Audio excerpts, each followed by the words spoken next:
नमस्कार, मैं नियाज खान और आप देख रहे हैं न्यूज एक्सप्रेस। झारखंड विधानसभा चुनाव में वोटिंग प्रक्रिया अब खत्म हो चुकी है। अब एग्जिट पोल जो है वो दिखाया जाना शुरू हो चुका है। अब इस एग्जिट पोल में बहुत से ऐसे नतीजे दिखाए जा रहे हैं। बहुत सारे ऐसे जो एजेंसीज हैं उनके जो एग्जिट पोल्स हैं उसमें काफ़ी ज़्यादा चौंकाने वाले और हैरान करने वाले नतीजे दिखाए जा रहे हैं।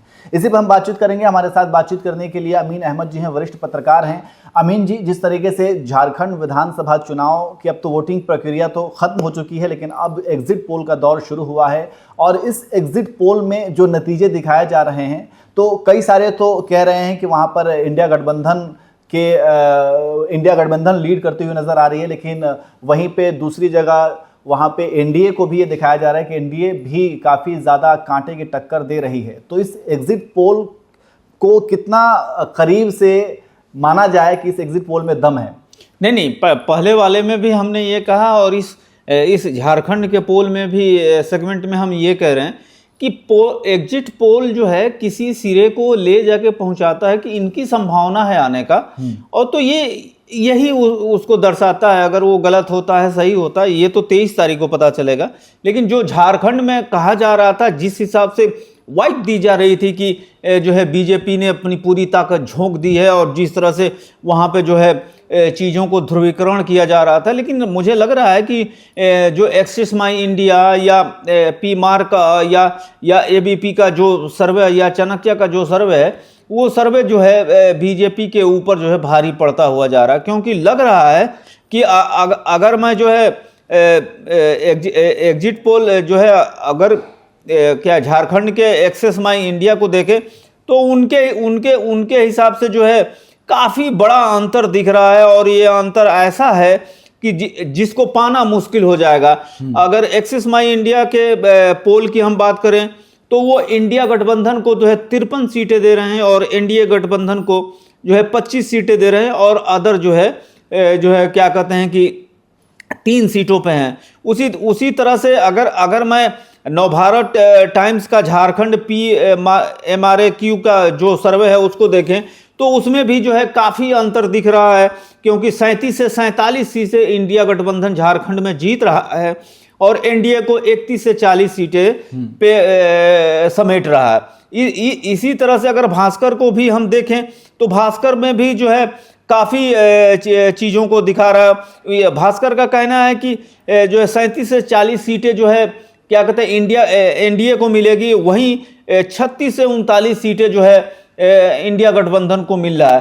तो कम से कम लगभग ऐसा लग रहा है कि झारखंड में जो है इंडिया गठबंधन जो है लीड कर रहा है, और अगर लीड नहीं कर रहा है तो कांटे की टक्कर देख रही है और दिख रहा है कि 2 से 4 सीटों का एक तरह से अंतर दिख रहा है। बिल्कुल, बीजेपी ने जिन मुद्दों को उठाया था और खास करके बांग्लादेशी और रोहिंग्या जो है घुसपैठियों को लेकर के जिस तरीके से बीजेपी ने वहां पर मुद्दा उठाया था और ध्रुवीकरण की जो राजनीति की थी, तो उसका असर दिखेगा या नहीं दिखेगा वो 23 तारीख को असल में पता चलेगा। लेकिन अभी जो आपने कुछ एग्जिट पोल्स बताएं, इसके अलावा मैं भी कुछ बता देता हूं कि उनका क्या कुछ कहना है। आपने तो भास्कर रिपोर्टर का बता दिया, अब PMARQ का है, वो जो है एनडीए को 31 से 40 सीट दे रहे हैं, वहीं पे इंडिया गठबंधन को 37 से 47 सीट मिलने की संभावना बताई जा रही है। तो यहाँ पर इंडिया गठबंधन आगे की तरफ लीड कर रहा है। वहीं पे अगर पीपल्स पल्स की बात करें तो ये बीजेपी को यानी कि एनडीए गठबंधन को 44 से 53 सीटें मिलती हुई इसमें दिख रही हैं, और वहीं पे इंडिया गठबंधन को 25 से 37। पोल डायरीज की अगर माने तो उन्होंने ये झारखंड में इसका किया ही नहीं है, और चाणक्य की अगर माने तो चाणक्य बीजेपी को 45 से 50 और जेएमएम को 35 से 38। तो कुछ ऐसे सर्वेज हैं जो ये दिखा रहे हैं कि वहाँ पे एनडीए जो है लीड कर रही है, बीजेपी जीत रही है। वहीं पे कुछ सर्वेज ऐसे हैं जहाँ पे जेएमएम यानी कि इंडिया गठबंधन को जीत दिखाया जा रहा है। तो ऐसे में कुछ भी कह पाना बहुत ही मुश्किल है। लेकिन अगर अमीन जी मुद्दों की बात करें कि जिन मुद्दों पर वहाँ पर चुनाव लड़ा गया, क्योंकि एक तो आपका मैनिफेस्टो है जो हर पार्टी जो है जारी करती है, लेकिन उस मैनिफेस्टो से हट करके सिर्फ एक नारा गूंजता रहा, बटेंगे तो कटेंगे, और इस नारे को जिस तरीके से एक मुद्दा बना करके और इसको जो बीजेपी ने किसी भी तरीके से ध्रुवीकरण करने की जो राजनीति की है, तो इसका असर ये हुआ है या फिर वाकई में पहले से ही ऐसा कुछ वहाँ पे माहौल बनना शुरू हो गया था? बीजेपी के जो हिंदुत्व का पोस्टर बॉय जो है इस वक्त जो है योगी आदित्यनाथ को कहा जा रहा है, लेकिन एक और कांग्रेस से आए हुए जो है असम के मुख्यमंत्री हैं हेमंत बिश्व शर्मा, वो भी पोस्टर बॉय बनने की कोशिश कर रहे हैं। इसलिए हेमंत बिश्व शर्मा जो बोलते हैं उनके पास मुद्दे मुसलमानों के सिवा और कुछ नहीं होता। बीजेपी ने क्या किया कि शिवराज सिंह चौहान कृषि मंत्री और असम के मुख्यमंत्री को वहां का प्रभार देके मतलब वहीं पर चिपका दिया कि वहां से आपको आना नहीं है। और उसके बाद से जो हेमंत बिश्व शर्मा का जो बयान है आप उसे देख लिए, वो विकास का वह तो बोलने के लिए तैयार ही नहीं है, लेकिन जो बोल रहे हैं वो सिर्फ माँ है। मुसलमानों के लिए ये छीन लेंगे, मुसलमानों का वो छीन लेंगे, मंगलवार को छुट्टी करेंगे, इरफान तुम्हारी कब्र खोद देंगे। मतलब इतना भड़काऊ बयान और कुछ ऐसी चीजें दी गई हैं जिसको चुनाव आयोग ने भी उस वीडियो को जो है बीजेपी के वीडियो को रोकने की कोशिश की है। तो आप समझ सकते हैं कि कितना बड़ा जो है निचले स्तर पे आके बीजेपी ने वहां गेम खेला है और हिंदू मुसलमान किया।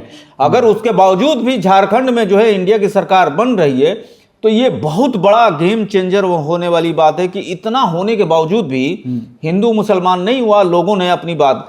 लेकिन जो कई राजनीतिक विश्लेषक कई दिनों से ये बात कह रहे थे, उनका कहना है कि जिस तरह से जो है महाराष्ट्र में जो क्या कहते हैं कि मध्य प्रदेश में लाडली बहना ने काम किया, जिस तरह से उसी की कॉपी जो है क्या कहते हैं कि महाराष्ट्र सरकार ने 2-3 महीने से कर रही है, उसी तरह से एक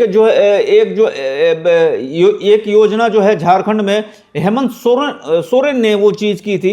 लग रहा है कि उसने कमाल किया है। और जो वोट परसेंटेज का जो रेशियो उसमें महिलाओं ने सबसे ज्यादा वोट जो है इंडिया गठबंधन को दिया है। तो उस हिसाब से लग रहा है कि कई सर्वे 2-3 सर्वे में ये है कि कांटे की टक्कर है, तो बाकी कुछ 3-4 सर्वे में ये पूरा क्लियर दिख रहा है कि वहां पे दोबारा जो है झारखंड मुक्ति मोर्चा और कांग्रेस या इंडिया गठबंधन की सरकार आ रही।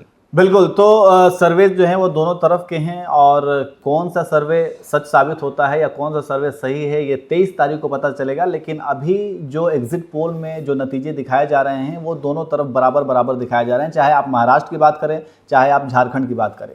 तो हमें इंतज़ार करना होगा 23 तारीख को, 23 नवंबर को फाइनल रिजल्ट आएगा, उसके बाद ही कुछ भी कह सकते हैं। लेकिन फिलहाल जो एग्जिट पोल हैं उसके नतीजों के बारे में हमने आपको बताया। फिलहाल इतना ही, नमस्कार।